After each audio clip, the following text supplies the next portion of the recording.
എനിക്കിഷ്ടമാവാതിരിക്കാൻ എന്താ? അത് മാഡത്തിൻ്റെ ലൈഫല്ലേ? അല്ല, മാഡത്തിൻ്റെ കല്യാണം കഴിഞ്ഞ സ്ഥിതിക്ക് ഇനി നിങ്ങൾക്ക് ഒരുമിച്ച് പോവാൻ പറ്റില്ലല്ലോ. എന്ത്? ഞങ്ങൾ ഓഫീസ് സംബന്ധമായ കാര്യത്തിനല്ലേ പോവാറ്? അതിന് ഞങ്ങൾ ഒരുമിച്ച് പോവാതെ പിന്നെ എന്ത് ചെയ്യാനാ? രുദ്രൻ സ്റ്റാഫുകളിൽ ഒരാളോട് ചോദിച്ചു. അല്ല രുദ്ര, അത് എന്ത്? നിങ്ങൾക്കിനി എന്തെങ്കിലും സംശയം ഉണ്ടെങ്കിൽ അത് മാഡത്തിൻ്റെ അടുത്ത് ചോദിക്കണം എന്ന് പറഞ്ഞ് രുദ്രൻ ഇത്തിരി ദേഷ്യത്തിൽ അവിടെ നിന്ന് പോയി. ഓ, അവന് നമ്മൾ പറഞ്ഞത് ഇഷ്ടമായിട്ടില്ല. ഏയ് അതാവില്ല, മാഡത്തിൻ്റെ ഒപ്പം ഉള്ള അവൻ്റെ നടപ്പ് അവസാനിച്ചില്ലേ, അതിൻ്റെ ചൊരുപ്പ. മാഡത്തോട് അവന് ഇഷ്ടമുണ്ടാവും. മാഡത്തിൻ്റെ സ്വഭാവം അത്ര നല്ലല്ലെങ്കിലും കാണാൻ പൊളി ലുക്കാണ്. ആരാണ് മോഹിക്കാത്തത്? എന്തായാലും ഇനി ഇതിനെക്കുറിച്ച് സംസാരിക്കേണ്ട നമ്മൾ. ആ രാക്ഷസി കണ്ടാലേ പണിയാവും. വാ നമുക്ക് പോയി നമ്മുടെ വർക്ക് നോക്കാം അല്ലേ എന്ന് പറഞ്ഞ് പരദൂഷണ കമ്മിറ്റി പിരിച്ചുവിട്ടു.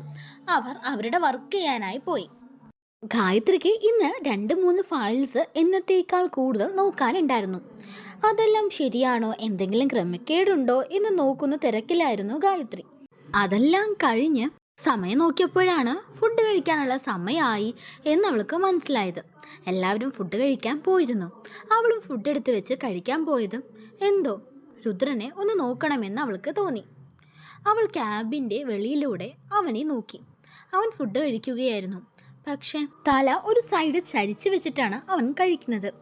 ഇതെന്താ ഇവനൊരു സൈഡ് തല ചരിച്ച് വെച്ചിട്ട് കഴിക്കുന്നേ? അവൾ ആലോചിച്ചു.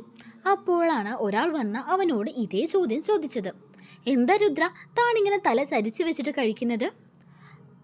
അതോ, ഇന്നലെ കിടന്നപ്പോൾ ശരിയായില്ല, ഒരു സൈഡ് തിരിഞ്ഞിട്ടാ കിടന്നത്, അതിൻ്റെ പ്രശ്നം, അവൻ പറഞ്ഞു.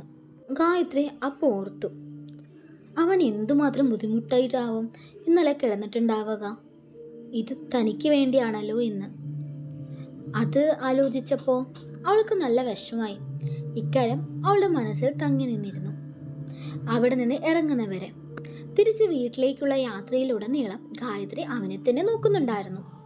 രുദ്രൻ തന്നെ നോക്കുന്നുണ്ടോ, അവൻ്റെ മുഖത്തുള്ള ഭാവം എന്താണ് എന്നൊക്കെ ആയിരുന്നു അവളുടെ ചിന്ത.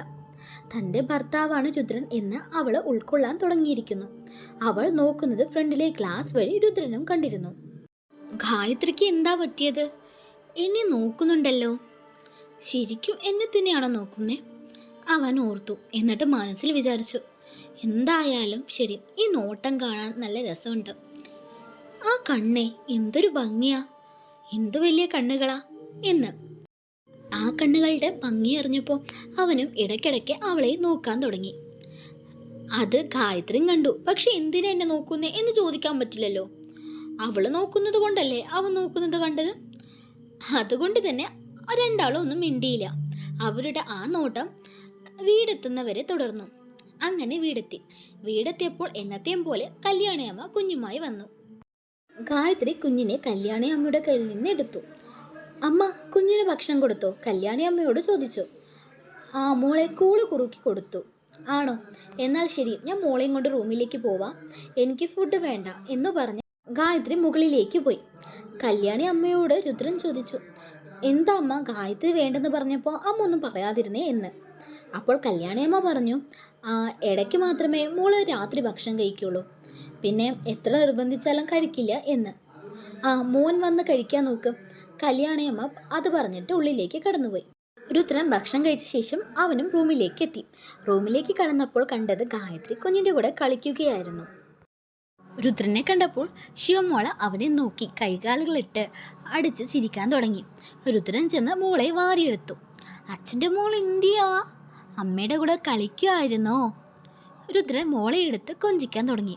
അതിനെല്ലാം ശിവമോൾ അവളുടെ ഭാഷയിൽ അവനോട് എന്തെല്ലാമൊക്കെയോ പറയുന്നുണ്ടായിരുന്നു.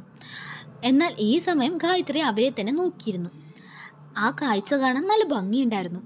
അവൻ്റെ വായിൽ നിന്ന് വന്ന അമ്മ എന്നത് അവളെ ഒരുപാട് സന്തോഷിപ്പിച്ചു. രുദ്ര മോളെ എടുത്ത് ഉയർത്തി വട്ടം കറക്കാൻ തുടങ്ങി. മോള അവൻ ചെയ്യുന്നതനുസരിച്ച് പൊട്ടിച്ചിരിക്കുകയും ചെയ്യുന്നുണ്ടായിരുന്നു. ഗായത്രി രുദ്രൻ്റെ അടുക്കൽ ചെന്ന് അവൻ്റെ കൈ പിടിച്ചു മോളെ കറക്കുന്നത് നിർത്തിച്ചു. രുദ്രൻ അവളെ എന്താ എന്ന ഭാവത്തിൽ നോക്കി. മോളെ കറക്കേണ്ട രുദ്ര, അവൾക്കിപ്പോൾ ഞാൻ പാല് കൊടുത്തേ ഉള്ളൂ, ചിലപ്പോൾ തേറ്റലിന് സാധ്യതയുണ്ട്. ഗായത്രി പറഞ്ഞത് കേട്ടപ്പോൾ രുദ്ര മോളെ തോളിൽ കിടത്തി, എന്നിട്ടൊന്ന് ഒഴിഞ്ഞു കൊടുത്തു. രുദ്ര, മോളെത്താ എന്നിട്ട് പോയി ഫ്രഷ് ആയിട്ട് വായോ എന്ന് പറഞ്ഞുകൊണ്ട് ഗായത്രി മോളെ രുദ്രൻ്റെ കയ്യിൽ നിന്ന് എടുത്തു.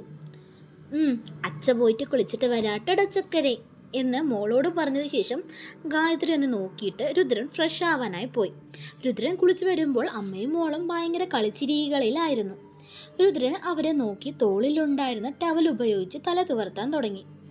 ബാത്റൂം ഡോർ അടയ്ക്കുന്ന ശബ്ദം കേട്ട് ഗായത്രി അങ്ങോട്ട് നോക്കിയപ്പോൾ രുദ്രൻ അവിടെ നിന്ന് മുടിയിലെ വെള്ളം തുടയ്ക്കുന്നത് കണ്ടു. ഗായത്രി കുറച്ചു നിമിഷം അവനെ തന്നെ നോക്കിക്കൊണ്ട് നിന്നു. മോളുടെ ശബ്ദം കേട്ടാണ് ഗായത്രി അവനിൽ നിന്ന് നോട്ടം മാറ്റിയത്. ആ സമയം തന്നെ രുദ്രനും ഗായത്രിയെ നോക്കിയത്.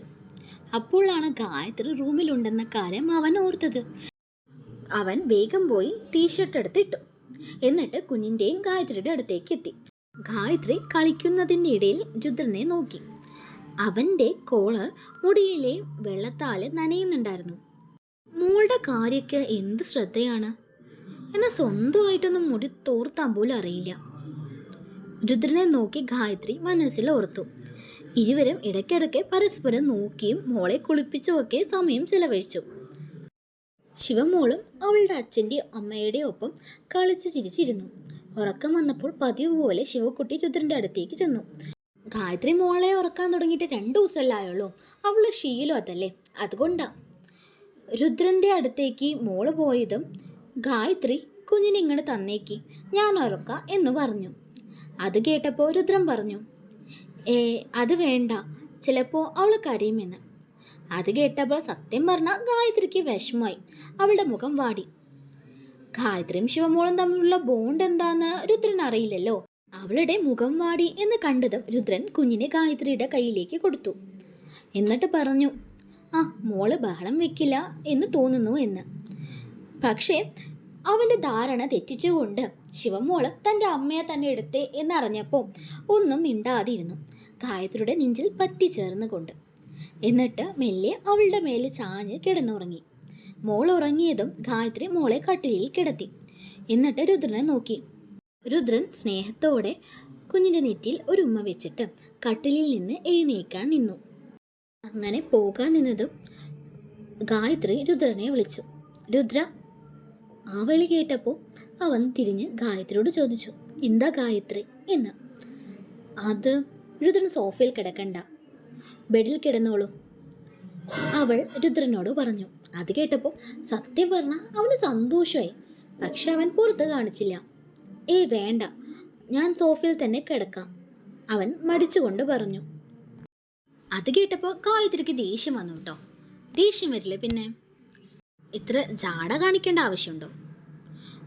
വേണ്ടെന്നല്ലേ പറഞ്ഞേ.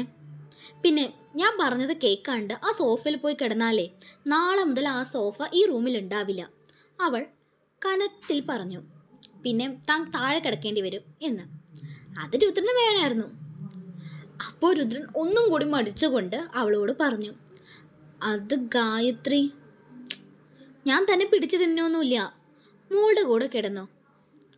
രുദ്ര, എനിക്ക് ഒരു കുഴപ്പമില്ല. അല്ല, രുദ്രന് എന്തെങ്കിലും പ്രശ്നമുണ്ടോ എൻ്റെ ബെഡിൽ വന്ന് കിടക്കാൻ? ഉണ്ടോ? ഗായത്രി ചോദിച്ചു. അയ്യോ ഗായത്രി, താൻ കിടക്കുന്നതുകൊണ്ടല്ല. അല്ലല്ലോ, എന്നാ വന്ന് കിടക്കാൻ നോക്ക് എന്ന് പറഞ്ഞ് ഗായത്രി പോയി കിടന്നു. രുദ്രൻ ഒന്ന് അവളെ നോക്കിയതിന് ശേഷം ബെഡിലേക്ക് കിടക്കാനായി പോയി. ബാക്കി എന്താ നടക്കാന്ന് നമുക്ക് അടുത്ത പാട്ടിൽ കാണാം കേട്ടോ. ഗൈസ്, എനിക്ക് ചെറുതായിട്ടൊരു പണി കിട്ടിയും അതാണ് 4 ദിവസം വീഡിയോ ഇടാണ്ടിരുന്നത്. നാളെയും മറ്റന്നാളെയും ഇടാൻ മാക്സിമം ശ്രമിക്കാം കേട്ടോ. Thanks for watching guys. ഇഷ്ടമായോ ഒന്ന് സബ്സ്ക്രൈബ് ചെയ്യണേ.